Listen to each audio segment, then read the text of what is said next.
What is up, heroes? This is Midnight Zero, and welcome to Week 4 of the NCPL. This week we're going to go up against Gerry. Everyone in the league seems to be pronouncing it differently. Regardless, he's the coach of the Californian Cubones, and we battled him in the playoffs of the SFL. We battled him in the playoffs of the NCPL. He's actually been one of the consistently, most well-performing battlers in the league. Admittedly, I'm not a huge fan of fighting him, and that's nothing against you personally, Gerry / Gerry, for when you watch this. It's just that I find you so difficult to read.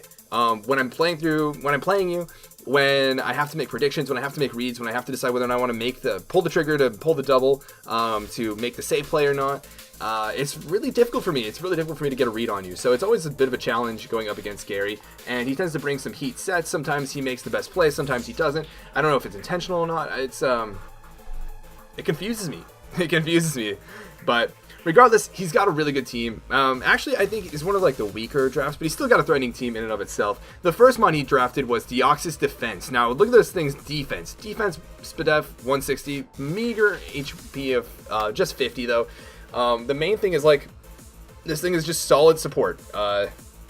Recover, spikes. It can, run Ice Beam, Fire Punch, which I very well anticipate because those are really great coverage moves for my team. It just kind of gets up hazards. It can set up screens. It's just a wall. It's just a wall. Look at it. It's literally a wall. But anyways, the next mon is a super threatening mon. We got Mamoswine. This thing it just hits hard. No matter what, it hits hard. It's got really great priority in Ice Shard, which is especially good against my team, given I've got Gligar, Garchomp, Thundurus, Tangrowth, and yeah, the list goes on. And I'll actually get into free agency stuff in just a bit. But yeah, and my new mon that I just recently traded in for. But yeah, this thing hits hard with Earthquake. It can get up rocks. It can run Sash Endeavor, Ice Shard. It's really powerful. It's just really powerful. That's the hard part about it. Next up is Megazor, and Megazor is obviously good for really just one thing, and that's trapping. It can trap steel types and KO them with Hidden Power Fire. It's got a really great special attack stat. Outside of that, it's got Analytic and Sturdy, which have their own uses in and of themselves. But it just hits hard. Flash Cannon, Volt Switch, Thunderbolt, gets momentum, can trap things. It's good at what it does, and that's pretty straightforward. Next up is Mega Houndoom. Now, you don't see Mega Houndoom too often. It hits decently hard. It's got base 140 special attack, which is great, except it doesn't have the chance to have something like Life Orb to really boost its special attack. However, it does get access to Taunt and Nasty Plot, meaning this thing could be a really threatening setup sweeper against my team if I don't play around it really carefully, which will be necessary. Next up is Primarina. This is another one of the mons that I'm most scared of because of its incredible coverage pool. It's got so decent bulk, but it also hits really hard. When it does hit, it can run Specs, it can run E-Belt, it can run Bulky with leftovers, and it gets access to stuff like Energy Ball, Ice Beam, Moonblast, Scald, Hydro Pump, you name it.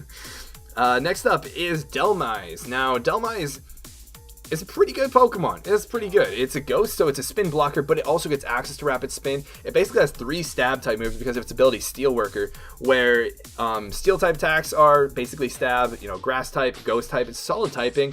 It's really slow, but it's got okay bulk and it hits super hard. So running the Bandit set, with access to stuff like Power Whip and Anchor Shot and Shadow Claw, it's good. It's good. Next up is Flygon. I used Flygon in the SFL, wasn't too big of a fan of it, to be honest.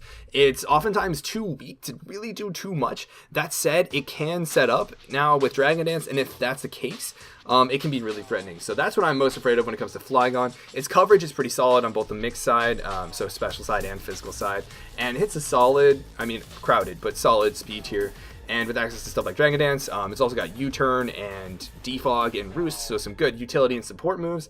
It's a scary mon. I'm not a huge fan of it myself, but if used well and if, great team synergy, which it does have with Gerry's team, it's a threat.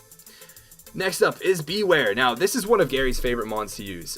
He's brought it almost every week, I believe, and he used it a ton in the SFL. He uses it a ton now. It's a threatening mon. It's really good against physical attackers because of Fluffy. It's taking so little damage from physical contact attacks, in addition to, solid HP, base 120 bulk, with base 80 defenses, and it hits hard. Base 125 attack, Hammer Arms, returns. Those are hard-hitting stab moves coming off a base 125 attack. It's also got really solid coverage in, I believe, Earthquake maybe, but also Ice Punch, which is probably more important, admittedly. Thing is, it's slow, it's extra weak to fire, and it's really weak to specially defensive or special attacks. But it's a threat. It's a threat. Beware the threat. That was bad. Next up is Venomoth.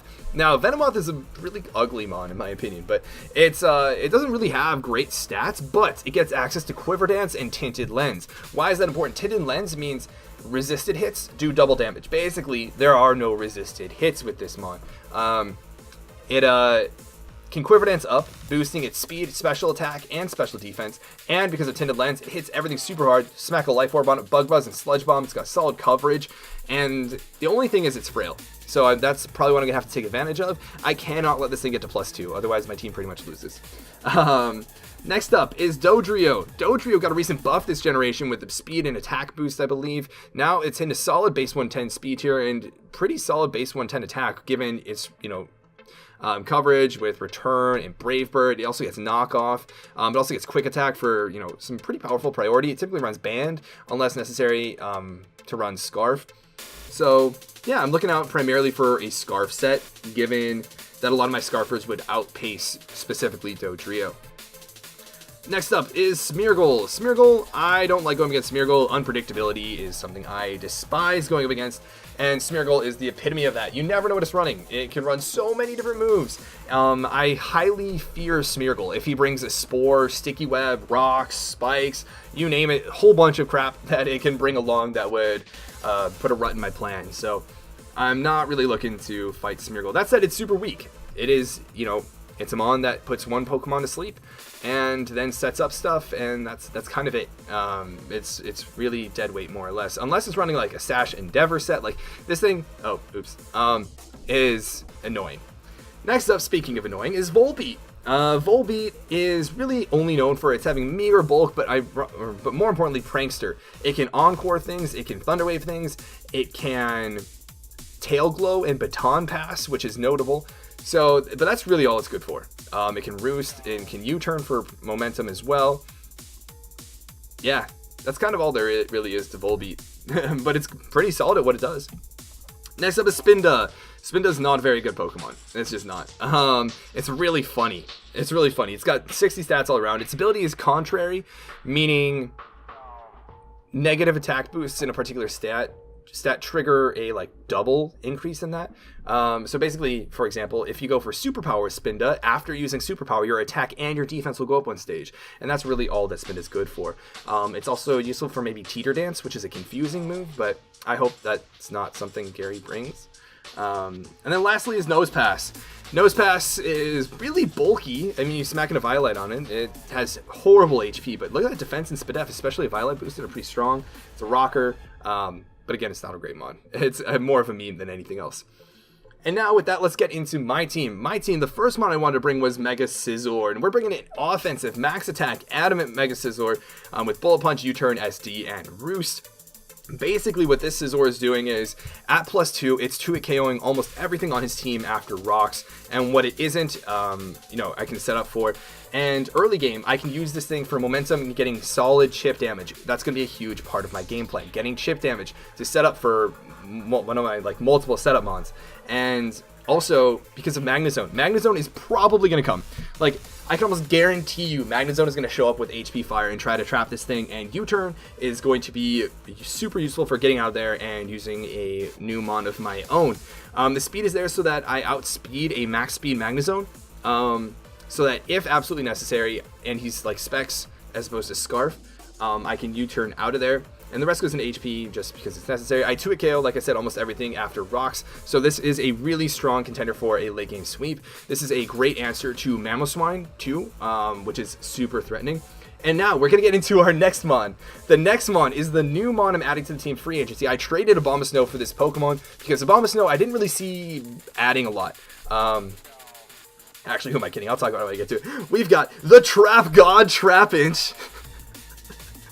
And look like you just see like huge sprite, everything. It's so derpy. But this is Trapinch. This is the Trap God. I'll link that video in the description. It's so great. But why is Trapinch useful? It's got Arena Trap. So if a Pokemon is grounded, it cannot escape. It can't be withdrawn, which means I can trap bulky fire types. I can trap steel types. I can trap anyone I want and get either an Earthquake for a lot of damage or a Toxic off to build up chip damage, which means on a stall team in particular, or a bulky team where, you know, you're looking to just break through one Pokemon, shout out to Toxapex, and that'll open up the gate to a victory. You can, you know, trap it. You can get the damage you need on it to prevent it from recovering. You can't, you know, let the opposing trainer keep it safe. And that's really all that Trapinch is good for. You know, getting off EQs on stuff like Magnezone in particular, or Toxics on stuff like Dhelmise. The other two moves don't really matter, Sleep Talk and Rest. I don't anticipate taking a lot of hits from things, but if that's the case, I can always do that.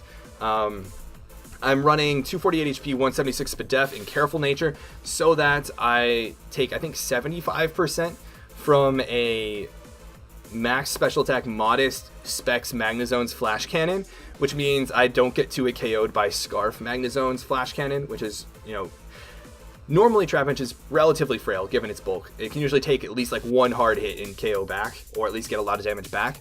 So you can't really switch it in. You have to momentum into it with stuff like U-turn or Volt Switch, which is part of why I have U-turn specifically on Mega Scizor, because that's Magnezone bait, and then I can just U-turn it into my Trapinch. So you typically do need momentum for it, but it is helpful to know that if I can switch it in on something, if it's Scarf, you know, Magnezone, it'll be able to live too, which is important.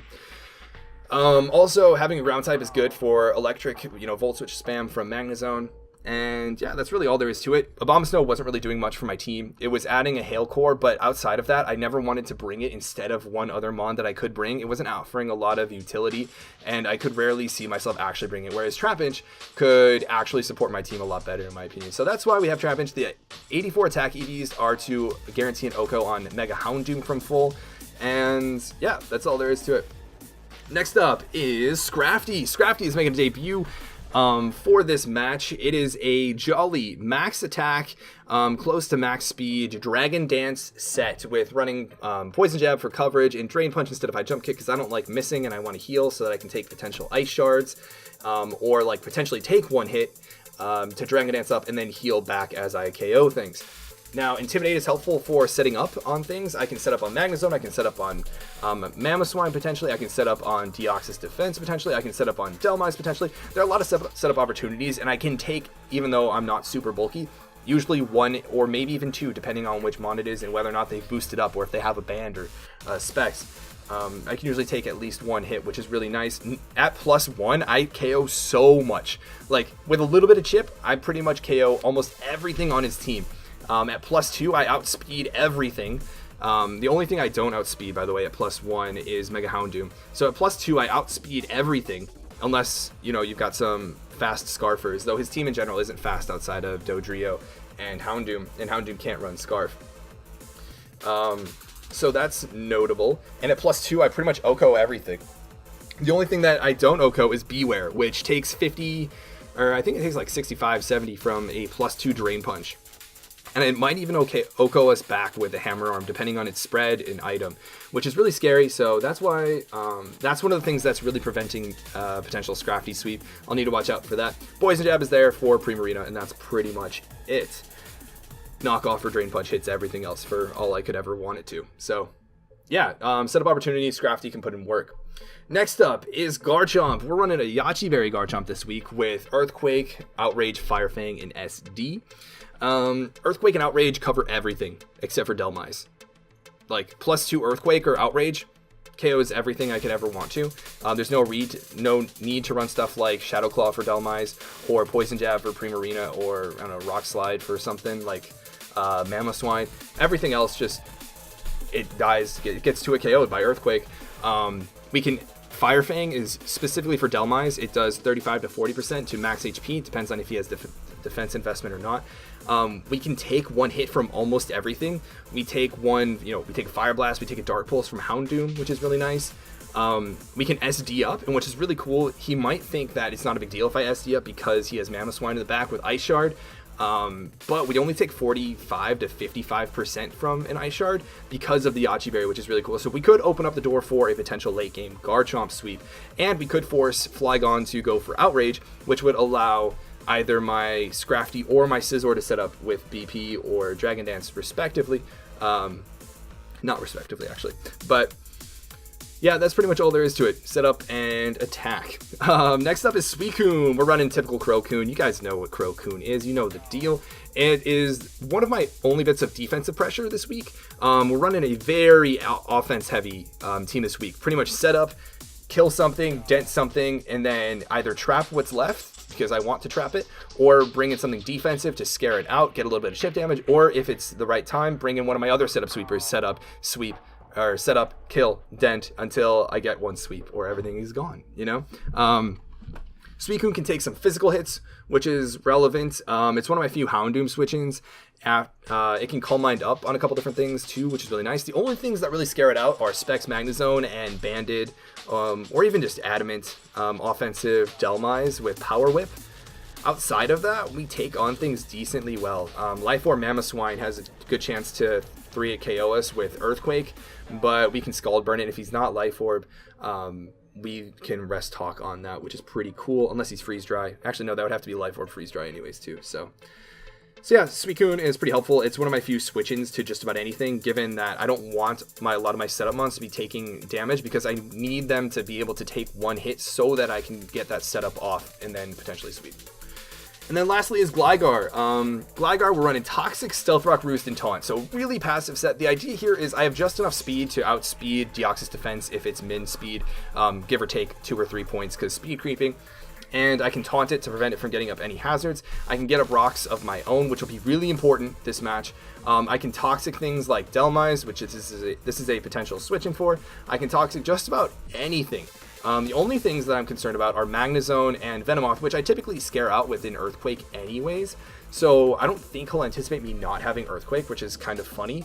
But we do take Flash Cannons pretty well. We keep him from going for Volt Switches and stuff with his Magnezone, so we can switch in on special hits more so than anything. Houndoom, this is to help take pressure off of Suicune. The only thing is I don't want him to find out that we don't have Earthquake and for him to set up with Venomoth. That is like super scary. We can Taunt it to be safe, and then, you know, Garchomp takes 1+1 Bug Buzz or Sludge Bomb, and Oko's does 88% minimum with Earthquake. So that's always an option as well. So if rocks are up, that'll KO, and then of course BP KOs almost everything at +2 anyways, and does like 63% or 70% to Venomoth, unboosted anyways.